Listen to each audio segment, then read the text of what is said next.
अस्सलाम वालेकुम दोस्तों, आऊँ आहियां तव्हांजो मेज़बान एडी कुंबर। अॼु असीं हींअर बीठा आहियूं मौसम जे मटिजण सां गॾोगॾु फसल बि मटिबा आहिनि। जीअं पहिरीं वण पोखियल हुआ, वणनि सां गॾु जेको ॿियो फसल हो उहो अख़्ताम पज़ीर थियो आहे।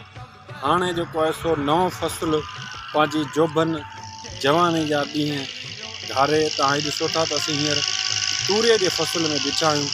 तूरियो सिंध में तमामु वॾे मक़दार में पोखियो वञे थो। तूर जा केतिरा ई फ़ाइदा आहिनि ऐं जेको तूरियो पोखियो वेंदो आहे, जीअं तूरिए जी शुरूआति थींदी आहे, उन तूरिए जी शुरूआति में तूरिए जा जेके पन आहिनि, असीं ॻोठाणा माण्हू पटे उनखे साग चवंदा आहियूं। साग पचाईंदा आहियूं, उनजो कढ़ी बि ठहंदी आहे, खाटो बि ठहंदो आहे ऐं उन साग मां मुख़्तलिफ़ आइटम ठहंदा आहिनि।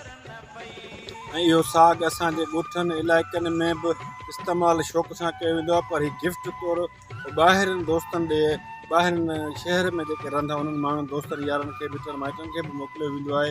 त तूरियो जो फसल जॾहिं तव्हां ॾिसो त हीउ सॼो मुकमल तयारु थींदो आहे त पोइ हिन जहिड़ा जेके आहिनि से गुल झलींदो आहे ऐं हीअ फिका गुल झलण खां पोइ जेको आहे सो सॼी धरती जेका आहे सा सुहिणी लॻंदी आहे। तमामु हिन में माण्हू जेको आहे सो कुदरत जा हसीन नज़ारा आहिनि, कुदरत जा करिश्मा आहिनि।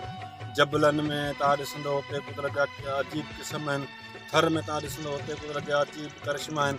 पर हींअर असीं बीठा आहियूं तूरिए जी फसल में। सियारे जी आमद आहे ऐं उतर जूं हवाऊं लॻी वयूं आहिनि, सर निसिरी विया आहिनि। तूरियो जेको आहे सो शायदि आॻाटो पोखियल आहे। असांजा हारी बि मौजूदु आहे, असीं हुन सां बि ॻाल्हि ॿोल कंदासीं। अदा अची वेझो असांखे ब्रेक कहिड़ो फसल आहे, कॾहिं पोखियो आहे?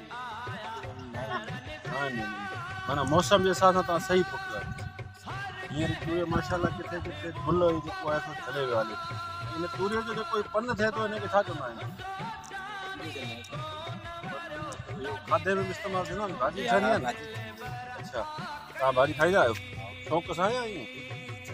अच्छा, सियारे में गरम हूंदो आहे। उन खां पोइ हीअ दोस्तनि यारनि मिटनि माइटनि खे मोकिलिबो आहे गिफ्ट तौरु, सुखड़ी तौरु। कीअं पिया ॾिसो आबादी ही हू हारी माण्हू ख़ुशहाल आहे हींअर? दोस्तो ही जो पंहिंजो हारी आहे, हितां जो हिन जी बनी आहे जंहिंमें असीं हींअर बीठा आहियूं।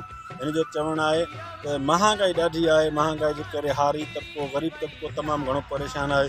पर अलाह साईं जा हे करम आहिनि जो फसल थियनि था, वीचारा पोइ गाॾी खे धिकनि था, हिनजी वारा फेरी हले थी उन जहान सां गॾु। वरी कंहिं नादरीन हिन तूरे जे फसल खां पोइ वरी असीं कंहिं ॿिए फसल या कंहिं ॿिए एंगल ते ज़रूरु तव्हां सां मिलंदासीं। असीं असांखे इजाज़त अलावा।